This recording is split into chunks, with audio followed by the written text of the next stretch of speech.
Вітаємо вас, шановні телеглядачі. Це особистий простір. Як ви вже зрозуміли, напевно, що це досить незвичний випуск програми, адже сьогодні це буде великий сюрприз для любителів музики, для любителів гарної музики, для любителів рок-музики. У нас кілька цікавих гостей, і поряд зі мною зараз сидить людина досить відома в музичних колах Чернігівщини. Це Михайло Ярошенко.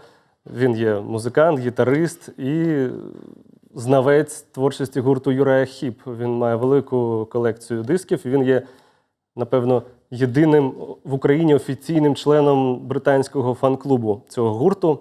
Ну і, звичайно, головний гість сьогоднішньої програми – це відомий на весь світ музикант, композитор, екс-учасник гурту Uriah Heep, який завітав до Чернігова.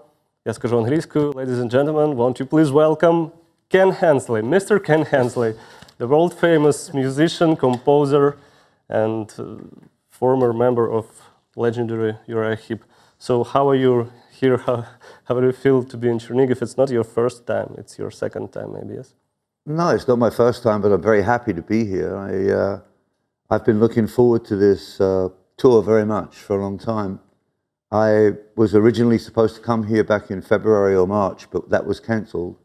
And so I've been waiting a long time, and I'm very happy to be here. So do you like people, nature, and all this? Oh, I'm a people person. I mean, I'm not really into museums and archaeology and architecture, things like that. We have a lot of them. Yeah, but I'm more into people than anything else because that's who I sing for and play for and communicate with. And I learn more about the culture of a place by talking to people than anything else. So I'm a people person. Okay. And you will have a great concert here. How often do you play in concert with symphonic orchestras? Not very often. I would like to do it more, actually, but it's very complicated. And fortunately, I've done it a few times in the past. And we have all the music written for the orchestras. And in this case, I'm going to play the show in 3 parts. The first part will just be myself playing alone and speaking with the audience and telling them the stories of the songs and everything else. And during that part of the show, they will have a chance to ask me questions, and so it's very interactive. The second part of the show will be with a string quartet, which will be another experience. And then the final part of the show will be with the full symphony orchestra. And we've spent 2 days rehearsing now, and yeah, it's been very good. It's really, for me, it's a wonderful experience because, you know, my songs all begin with the guitar or the piano and a voice. And in Uriah Heep, of course, they grew into the band and everything. But to hear them played by, you know, a symphony orchestra that plays Rachmaninoff and Tchaikovsky and everything else, it's really quite an interesting experience for me. It's very humbling. How do you like the musicians? Are they good enough to play your music? Yes, they are very good, and they're real musicians. I'm not, so you know, for me, it's quite a humbling experience. Yes, they're fantastic musicians. I will talk to viewers.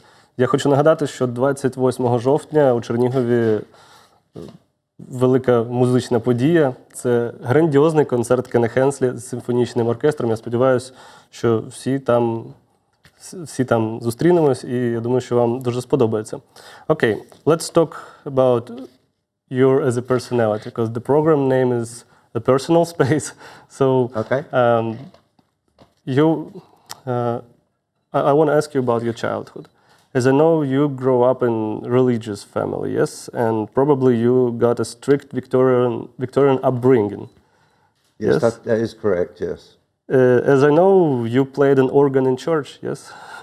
Tell us about your childhood. One time I did do that, but I broke it, so they wouldn't let me play it again. So how was your childhood? When you understood that you are a musician? Well, my parents were both musicians, and there was always music in the house. My grandmother was a great piano player, so was my mother. My father was a singer. So there was always music in the house. But I was more into football when I was very young. And I think my father's dream for me was to become a football player. And so I became quite good at football. And when I was 16, I signed a contract with an English team, and I could have had a career, I guess, in football. But in those days, it wasn't like today. I mean, you didn't make any money. But the problem is, when I was 11, I saw Elvis Presley on the television surrounded by women, or girls actually, and I decided that that's what I wanted to do. I didn't want to do football anymore. And I made my parents buy me a guitar. I learned how to play, and that was the beginning of the end. So guitar was your first instrument, yes? Yeah. And then you played organ, and that's why you chose Hammond. Well, yeah, I like to play the guitar, but I wasn't good enough to get a job with any of the local bands. So one of them said, well, if you play the organ, you can join the band tomorrow. So I bought an organ, and I quickly learned how to play some basic things. And that was the beginning of that. And then I heard some great organ players and decided that the Hammond was the instrument to have. And I've been playing Hammond organ now since, well, for nearly 50 years. It's like my office, really. Okay, in 60s you played in different bands, and there was one band called Jimmy Brown Sound.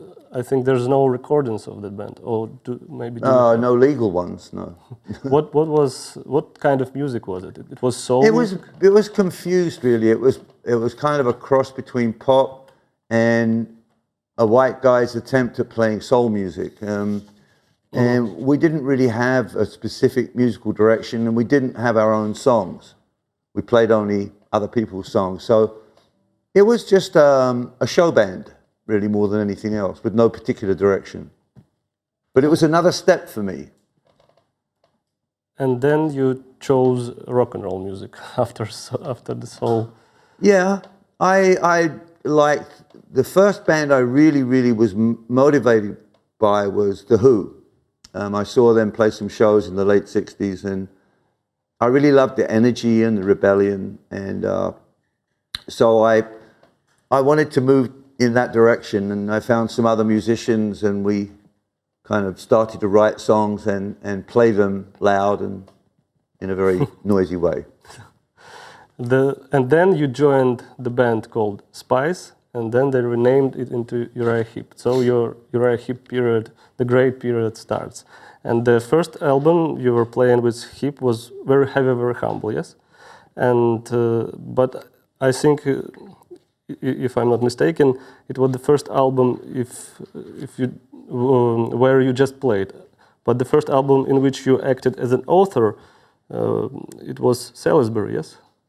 No, that's not actually correct. I did write some songs for the first album, and the reason why my name is not on those songs is because of legal things. I was already signed to another publisher, and it was a complicated contract thing. So I couldn't have my name on the actual songs, but I did write some of the stuff for the first album, yes.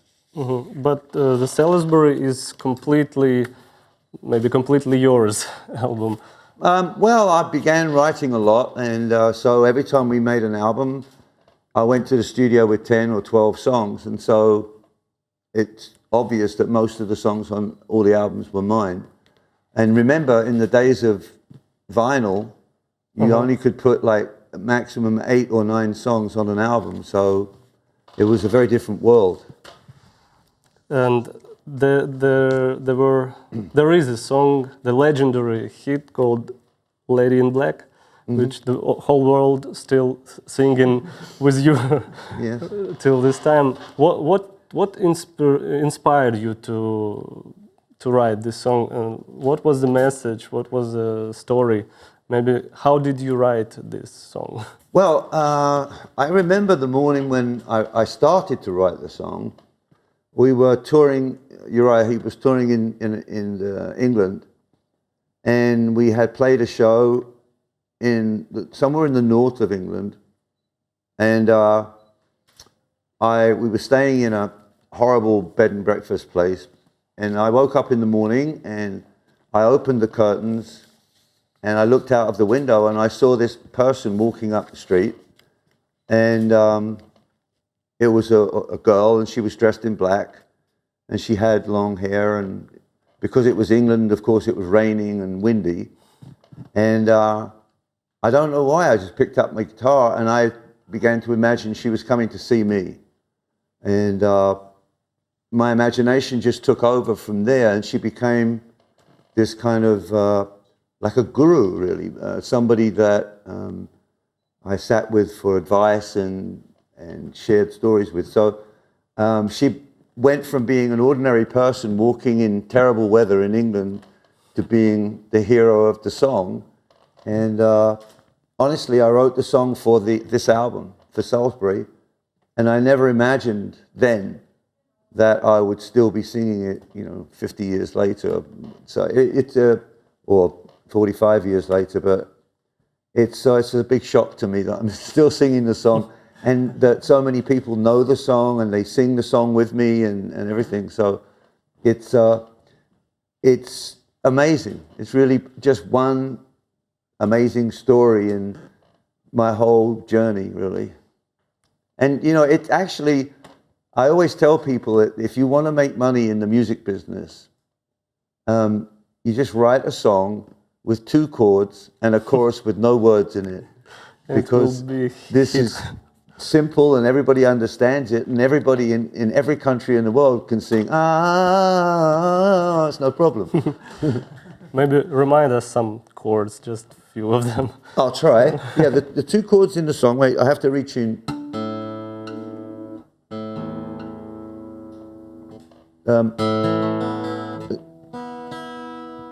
The 2 chords in the song are this. And those are the only 2 chords in the song. Then the verse is, she came to me one morning, on lonely Sunday morning, her long hair flowing in the midwinter wind. And then, just to make it different, I changed it for the chorus.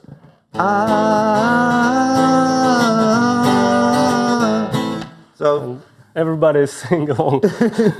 Yeah, but one time when I was with Uriah Heep, I stood on stage in Germany at a festival and heard 100,000 people singing this chorus. It's amazing. It's really, I don't know. There are so many great songwriters in the world, but everybody likes this song. It's weird. It's great. And then there was an album in 1971, Look at Yourself, with a mirror on it. Yes. Whose idea was to put a mirror on the album? Actually, it was Mick's idea, Mick Box's idea. Oh. We already decided that Look at Yourself was going to be the title of the album. And we were coming back from a gig in the car in England, and Mick, I remember, was in the back seat, and I remember him saying, maybe we should make the cover look like a mirror. And so we did. And on the original cover, the eyes are brown, and those are the eyes of our manager's wife, who is now his ex-wife, but that's got nothing to do with the album. And there is another greatest hit from you, the July Morning. It's still in the air, still the radio is playing it. So, and on the concert last year, you told that the original one wrote by you was quite another from what we hear from disc. Yes, Well, that's true, because when I wrote songs, I always wrote them by myself, with just the piano or the guitar. And when I finished the song, I took the song to the band, and then the band made it how it ended up. I mean, July Morning started like this. It was just, there I was on a July morning, looking for love. That's how it began. So if you can imagine, then I transposed it to the piano, but it started just like that. And you know how it finished up, as the band kind of put their personality into it and made it what it was in the end. So it went from being just another simple song to being a big hit all around the world, and a song which has come to mean so much to so many people in so many different countries. I have friends in so many countries who've told me that in difficult times, the song meant something very special to them, whether it was freedom or love or hope or whatever. And I mean, obviously, when I was writing the song, I wasn't writing it so that it would mean freedom or hope or love or anything. I was just writing another song. Maybe when you feel it, it makes you be so productive, because Heeps and your solo career, you're doing 2 albums a year. But some musicians, we have to wait 4 years for a new album. But the Heeps did 2 albums a year. How could you be so productive? It's not really a positive story. I mean, the thing is, when you start to have success, the businessmen get greedy. They start to want more. So, you know, our managers and record company, they decided that, well, this album is finished now after 9 months, so we need another one, which wasn't necessarily true. But we did an album, we went on tour around the world, and then we went back and we did another album, and then we went on tour again. This was becoming ridiculous.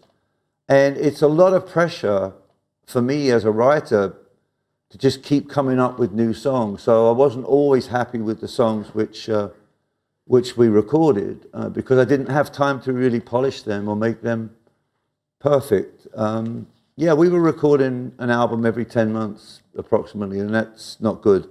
Now I write much more songs than I did in those days because I have the freedom to do it. But in those days it was difficult because we were always traveling and we had no machinery to work with. I mean, we had this is before fax machines, computers, mobile phones, iPads, iPhones, whatever. We had nothing. So I was just always writing words down on little pieces of paper wherever I went. And then as soon as I got an instrument, I would try to make the words speak to me musically. I still do that, by the way. But you did one great hit in every album. So Demons and Wizards, it was Easy Living, very golden hit. This is probably. where I write my songs now. Oh yeah. This is always with me, and this one is actually full now of notes for new songs. So I still do the same thing that I did back in the 70s. It's just that... I can see, is it paper or is it electronic? It's paper. It's paper. Yeah. So it's... I carry this in my little pencil, and if I get an idea, I write it down, and then if it's any good, then it becomes a song. If it's not, then it becomes a poem or something. I want to talk about an album, Magician's Birthday, we have here in collection too. There was an epic song, Rain, which, as I know, you really like. And after that moment, right after that moment, you made your first solo album, where this song was sang by you directly. Why just in this moment you released your first album? Why? Probably you felt that you became a self-sufficient person or something. And well, in the case of Rain, I wanted to record Rain. I felt we did a really good recording of it, and David did a fantastic job singing it. He was always a great interpreter of my lyrics. But I always felt there was more in the song. So I wanted to try to record it in a different way, and so I added lots of voices and different things. But if you look at my first solo album, if you have it there... Yes, we have the... If you look at... Proud Words on a Dusty Shelf. Yes. Right, that's the title of it. What does that mean to you? The title, does it suggest anything to you? I'm asking you for a reason. Proud Words on that you have a lot of poems, and the words are lying on a dusty shelf. Yes, correct. And I didn't want that, so I asked my manager if I could make a solo album and use some of the songs the band did not use. So I said I don't want them to end up as Proud Words on a dusty shelf. So yeah, they ended up on that. That's an answer on my question. Okay. If it's okay, if you want, we can talk about Heep period, or we can talk another theme. About what? About Uriah Heep period. Sure. Okay. So let's let Michael into. Our talking and he has a question for you. Okay.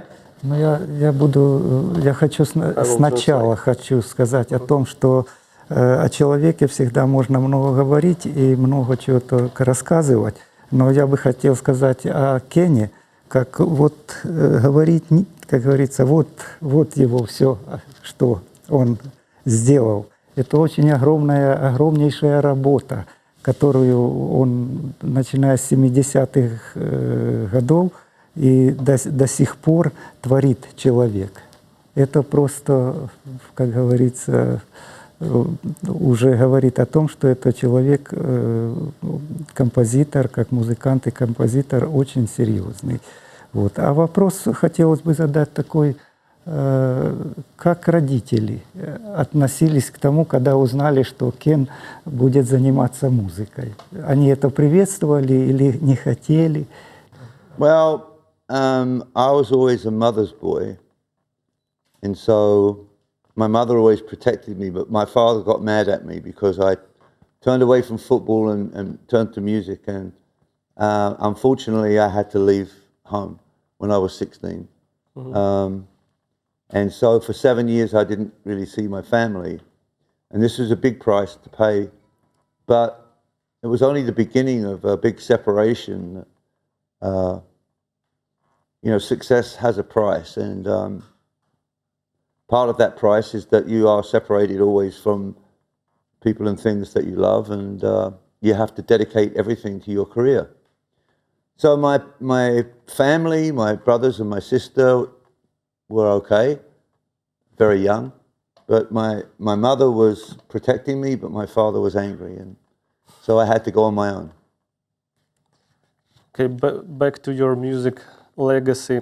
Which album of all this from the 70s maybe is your favorite? Which you like more? Well, I'm asked that question a lot, and I can never really give a simple answer because the songs are like my children, and I'm so close to them that to choose one over the other would be like being a bad parent. So I really celebrate all of them as part of a collective body of work, which I'm thankful for all of it. You know, there are some songs which I like, especially for special reasons. Like on High and Mighty, there's a song called Weep in Silence, which I personally think is one of the best songs I've ever written, but my manager didn't like it, and so he hated the album, and so it never got the opportunity to deliver its message fully. But no, I like different things for different reasons. So the most interesting thing about all of this, and it's quite interesting to see all of it in one place like that. I rarely see that. But the most interesting thing for me is a few years ago I began to realize that my music will live longer than me. And that was a strange moment. You know, it's like, well, okay, how do I feel about that? Well, I actually feel really good about it because at the end of the day, it means I can leave something behind, or that I achieved something in my lifetime which few people are able to do. And so I'm very happy about that. As a musical legacy, I hope it lives forever because the songs and the music are designed to make people feel good and very positive. And so I hope it does that forever. And if it does, I'll be watching from some other place and I'll be smiling then too.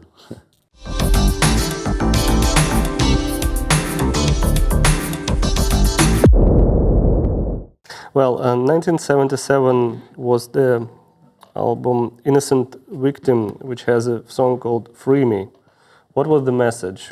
Maybe it was dedicated to... It was a relationship song, you know, my baby left me, or, you know, I'm in this horrible relationship and free me from your spell, and pure imagination, really. Remind some chords from the song if... No, I can't. I have to play it on another instrument. Oh, okay. It's a great song. And... You'll have to come to the concert. Yeah, sure. We'll be there. Then in 1979 or maybe 1980, your Heep time over. So stopped. June of 1980, yes. So you left your Heep, and there was a period you moved to America, yes, and you worked in business and played with heavy metal rock bands. Can you remind the bands where you played? Yeah, first of all, after Uriah Heep, I spent 1 year trying to establish a solo career in England or in Europe. But by then, my life was really ruined because I was a cocaine addict and I had no idea who I was. I was a lost person completely. So I moved to America to try to rediscover myself and get rid of my drug habit. And I was ultimately successful in doing that. I did an album with Wasp called The Headless Children, which was one of the worst experiences of my musical life. And then I did 2 albums with a southern rock band called Blackfoot, which was also a strange experience.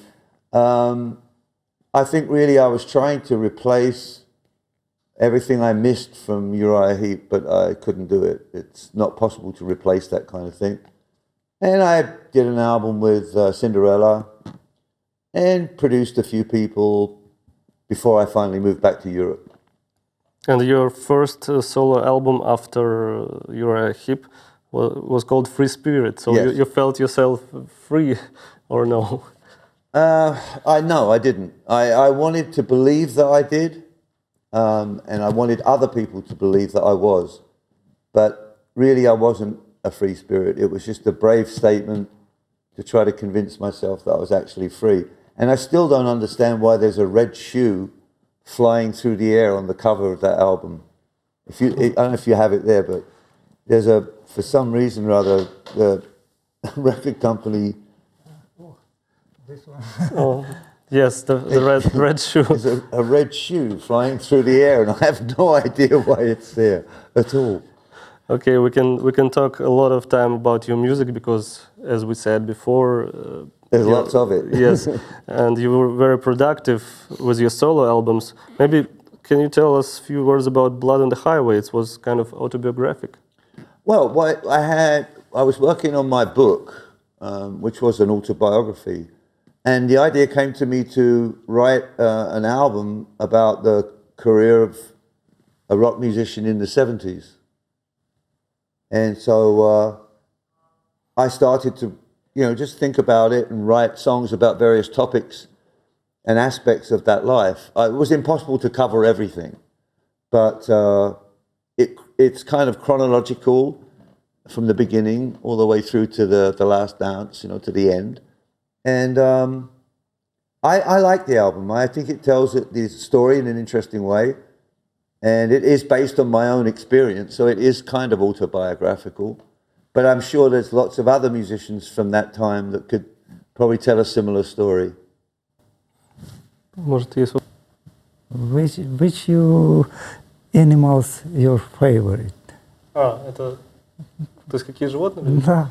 Let's come directly. Your personal space, yes? It's your farm in Spanish, yes? Okay, yeah. You live with your wife on a farm, and I see your posts in Facebook. You always have this pumpkins and this sheep, and so you have so many animals. You said you have 7 or 8 dogs. 11. 11. 11 dogs, 12 cats, about 30 chickens, and 25 sheep and goats. Michael asked, which animal is your favorite? I think the sheep. Yeah, the lambs, especially when the new ones, those are my favorite. But I love all of them. One day I love my cat, then I love my dogs, and I love the lambs. Are you going to eat the sheep, or you're not eating them? Well, I'm not going to look at them. Eventually, they're there to be eaten, yeah. Yes. Like the chickens. Они скучают за ним, спроси. Do they miss you when you're on tour? You have to ask them. I don't know. Okay, maybe next exclusive interview. Come to the farm and interview the goats. They'll tell you the truth. So, do you feel comfortable to be kind of ascetic on your own farm, to not to meet people there, just live your life, or you feel yourself bored too many No. days to be I there? don't spend much time on the farm. There are people there that manage all of that. And so I go down there and I wander around and I look at all the plants and the trees and the shrubs and the fruit and everything, and I think how wonderful nature is. But I spend most of my time in my music room.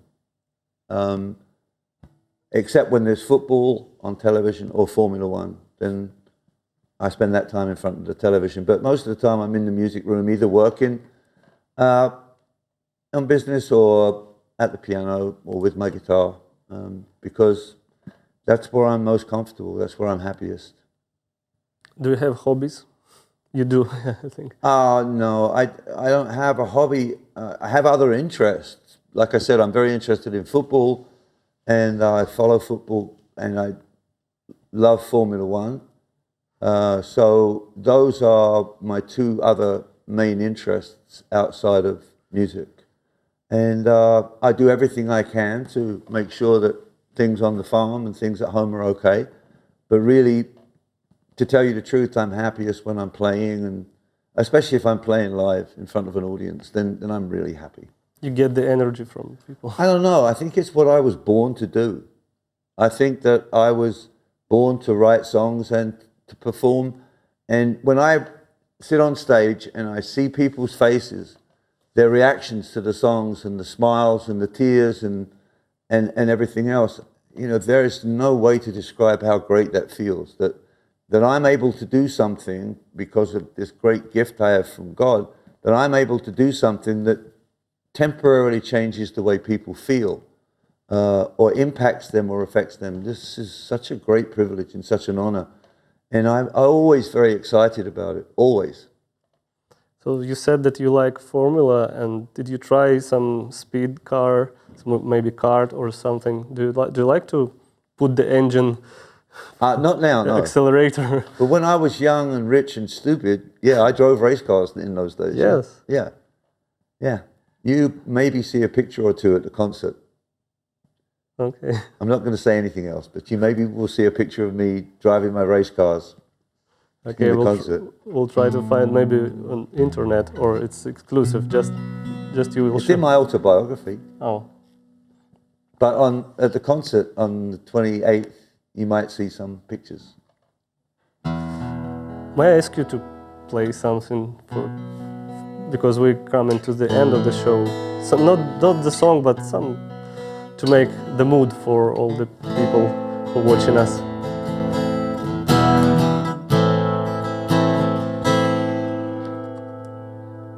I'm a professional.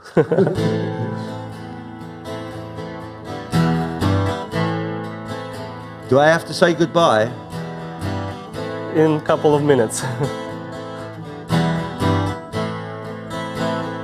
I hope I can sing. We told our tales as we sat under morning sleepy sky.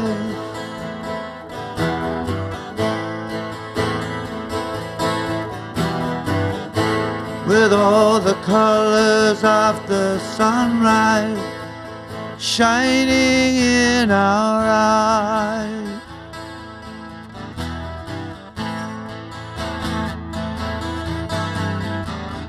One then another, with a story of yesterday's life.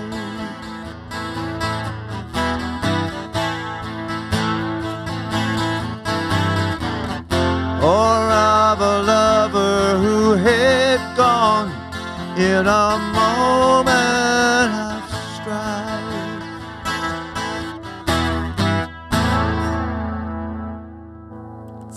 So great experience to listen you right here live. It's fantastic, unbelievable. Well, thank you very much. My pleasure. I'm enjoyed being here. It's I great. hope the concert will be just great. It's exclusive because it's not all the time you're playing with symphonic orchestra, so I think people will enjoy. And I wish you Well, the great. everybody's really working hard to make it successful. The orchestra, Vadim's working hard, Nastia's working hard, everybody, Alexander, everybody's working very hard to make it successful. And so if it is a success, then there's a lot of people that will deserve the credit for it. But I will do my best, and hopefully with God's help, it will be a big success. And we forgot about one thing. You will bring the sculpture from Chernihiv, which made Gennady. I understand that I will receive the sculpture at the concert. Yes. I don't know exactly how or when, but I'm very excited about that. Again, if you had told me when I was 25 that one day somebody will make a sculpture of you, I would say, yeah, right, sure. But you've seen The clay model. the first version. You like it? I love it. It's amazing. It's like, I just can't believe it. Okay. Thank you very much for visiting us here. It's a great honor for us. And I will tell to the viewers. Це був особистий простір. Сьогодні в гостях, як ви зрозуміли, у нас був легендарний Кен Хенслі. Ну і, звичайно, його справжній шанувальник з Чернігова Михайло Ярошенко, який приніс до нас цю чудову колекцію дисків. Будемо сподіватися, що такі музиканти приїздитимуть до нас частіше. Я думаю, що організатори цього концерту все робитимуть для цього. На цьому прощаюсь з вами. До наступних зустрічей.